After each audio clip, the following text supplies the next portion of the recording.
give us what you think may be the American point of view here. I mean, the Americans have spoken about, listen, an American contractor was killed, we had to respond, and that what's happened at the U.S. Embassy in Iraq is Iran's fault.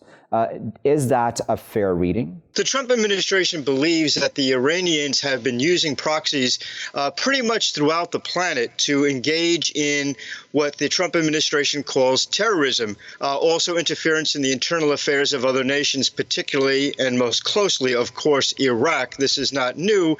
Iranian-Iraqi relations have been devastatingly bad going back decades.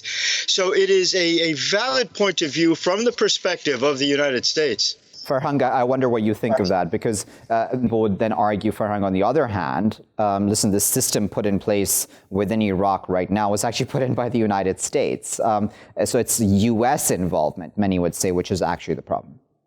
This question of proxies I find very objectionable because practically all regimes, countries in the Middle East are being supported by one or the other power.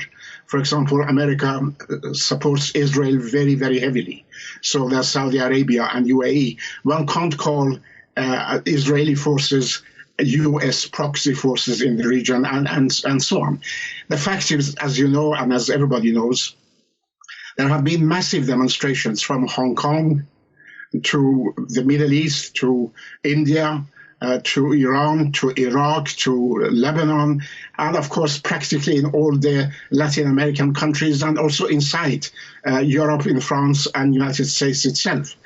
The US administration tends to have a very selective approach towards these. Some of them they totally ignore, some of them they fan the flames of protest, and some of them, in the case of Iraq, suddenly they become the friends of the Iraqis and they call those Iran proxy forces. I really don't buy it.